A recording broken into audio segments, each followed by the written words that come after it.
Okay, well, in this box is my central port injection unit for my truck. There she is.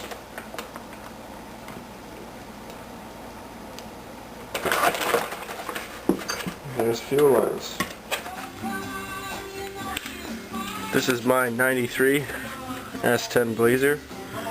It's got 4.3 liter V6 and it has central port injection. And today I have to change the central port injector. This is the guidebook that I'm going to use. Haynes repair manual for my truck. And it goes through and covers in quite detail generally how the job should be going. If you got to do some work, I would definitely recommend picking one up. It's not too expensive, but it's a good investment. I took off the air intake. I disconnected some of the electrical sensors on the top of the motor. Pulled out the air intake temperature sensor before I ripped out the air intake itself. Obviously I took the center cover off the top of the motor. Have to remove the bracketry for the ignition coil. And over here you have to remove these bolts and brackets for the electrical harness. PCV valve can come off. Disconnect the cable from the gas pedal, and if you have it, cruise control. I don't. It's very easy to remove.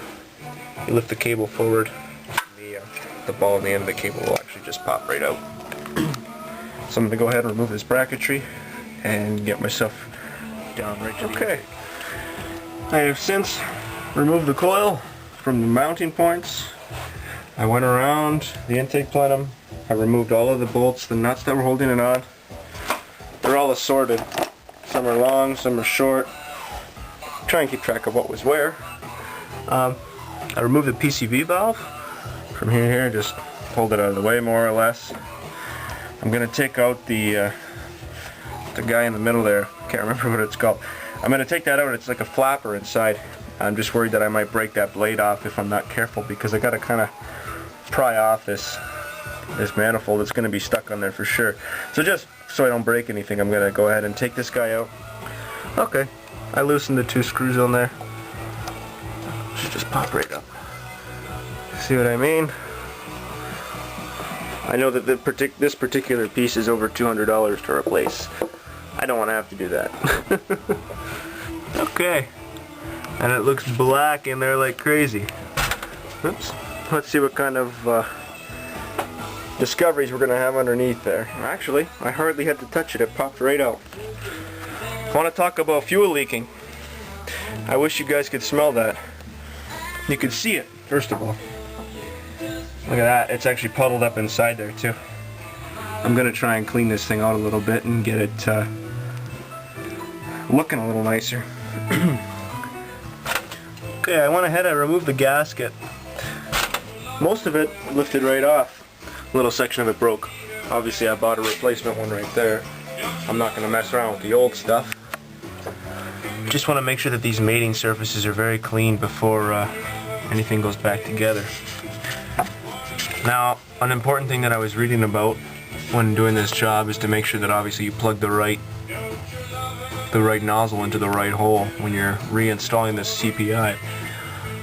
I'm going to actually use my camera to my advantage, just take a picture of every angle that I need to know. That way I'm going to know the routing for the nozzles and be able to tell which one's going where. Well, have a look here.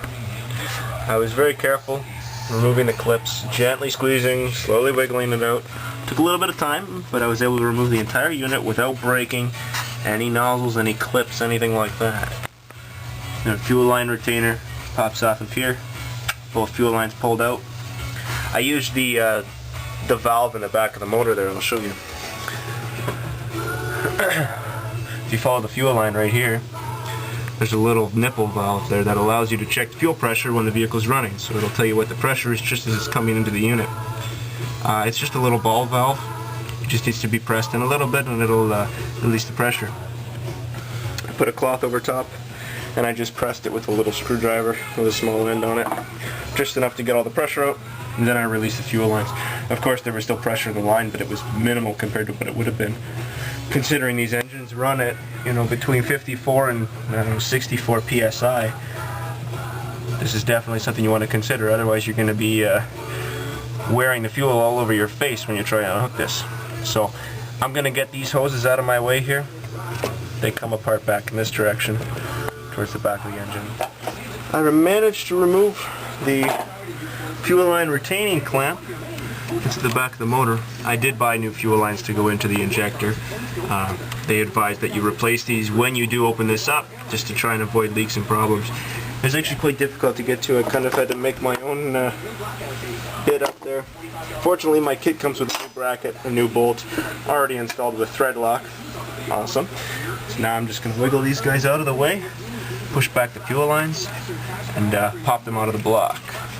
It's just a rubber O-ring in there, so it shouldn't be too difficult to pop these guys out. I gotta use two hands though. Okay, well, I cleaned up the intake. I know the outside doesn't look like much. I tried to get most of the shit out of the inside. Get rid of that disgusting fuel smell. It's not as clean as I'd like it to be, but it's definitely looking better. It's cleaned up a little bit. Mostly what I was focusing on was the mating surfaces. And the next thing I gotta do now is install my new fuel lines that are gonna go into the injector. So I'm gonna go ahead and get started with those. According to the instructions, they recommend oiling these rubber gaskets with some clean engine oil before you install them. So I'm gonna go ahead, I'm gonna oil everything with my oil. This is clean, even though it's dirty. It was inside a pail that I happened to be using to lay my tie rods on when I painted them. So it is clean oil inside. So I'm going to go ahead and get these guys installed, oil up the seals, and start putting them back together. Alright, I popped in the new fuel lines. Now I'm going to go ahead and slide the bracketry in the back there and get them bolted in tight. When you're pressing these in, you just want to watch that you actually do come all the way into the block. You do have to push to get it all the way in. And then if you don't do that, actually the bracket's not going to line up. You notice the way it's designed with its two pockets. I'll show you the old setup here.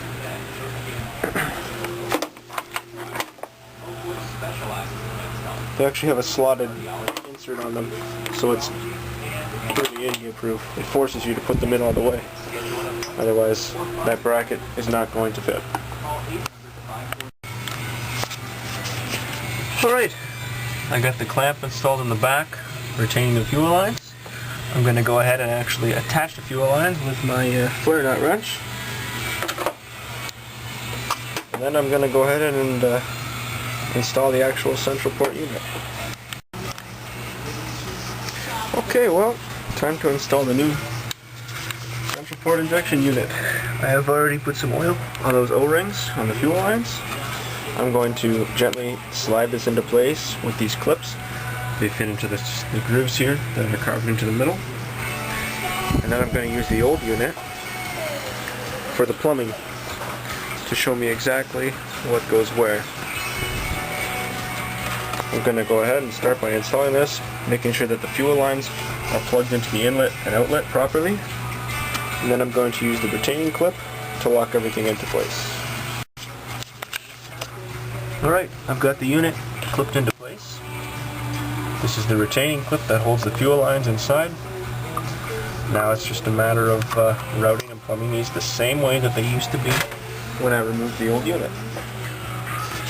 Well, I've got everything plumbed, nice and neat in there, following the same pattern as the old Spider.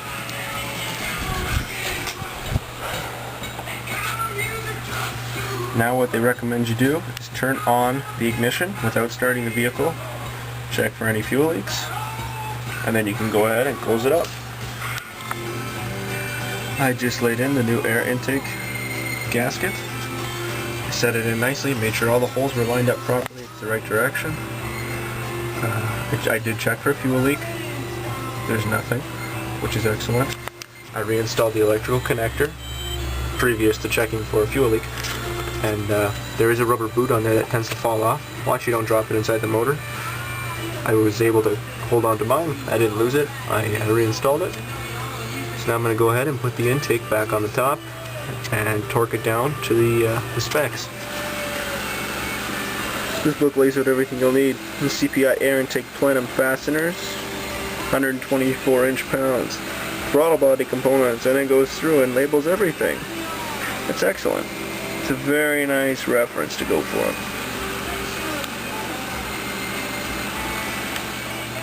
Okay, well, I've got my fancy torque wrench that shows me inch-pounds, set at exactly 124, just what the recommendations are, and I'm going to go ahead and reinstall all of my retaining bolts. Last thing I'm going to do is put all the sensors back in, plug in all of my vacuum hoses, plug in the electrical sensors, replace the intake manifold, and I should be ready to fire it up. Alright, I've got everything reinstalled as it was. Air intake, throttle position sensor, PCV valve, map sensor, dampener, I don't know which one to call that. So I'm just about ready to turn the key. When I was taking the head off, I noticed in the back of my motor here, there's a vacuum line. It's too dark to see. There's a vacuum line in there. Anyways, the little the actual vacuum line itself was totally decayed and split. So I found a piece of hose, I put a couple of clamps on it, made myself a new vacuum line just for that portion, because that'll definitely affect the idle. But there was definitely a problem underneath the intake here with this motor in particular. I think that was the only hiccup that I ran into. I'd say that's a pretty good deal. Okay, let's see if it's going to start up.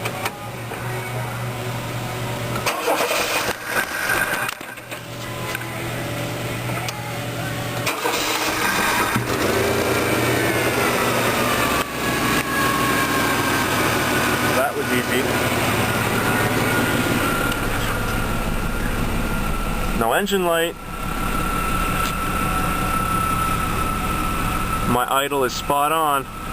Well, I'm very excited to take this for a test drive and see how it goes. I'm going to do that right now.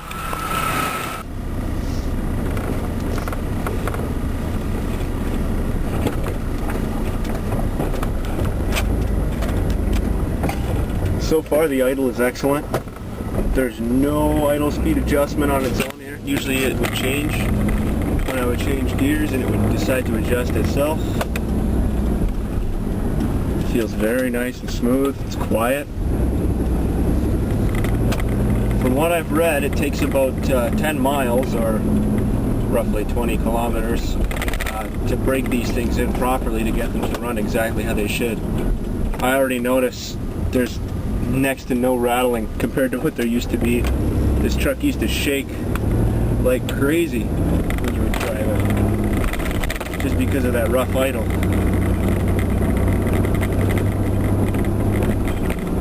Shifting nice. I just had the transmission rebuilt a couple of weeks ago.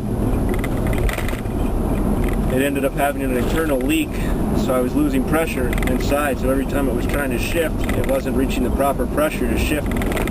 So it started slipping, and then it ended up pretty well blowing itself up. And it came outside, there was a puddle on the ground, like 2 foot by 3 foot, just transmission oil. So pulled it in the garage, and I had the whole thing rebuilt, so I upgraded it a little bit. A couple of new valves in there. It's got all the Kevlar clutches and bands, so which is a little bit better than what the stock originally had. I also had them increase the shift point by a little bit, so now it's a firmer shift when it does shift.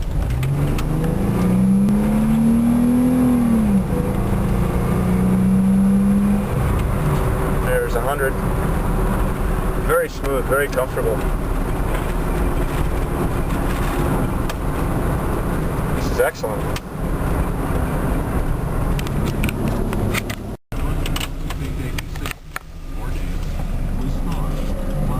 Idle isn't jumpy at all. Like I said, nice and smooth, everything's working the way it should. Anyways, I'm very pleased overall with this whole central port injection replacement. It went easy, didn't have any headaches, and I actually had started the job at about 10:30 this morning, and I pulled out of the garage at 1 o'clock. You can't go wrong. That's a perfect weekend job. Okay, thanks for watching. Bye.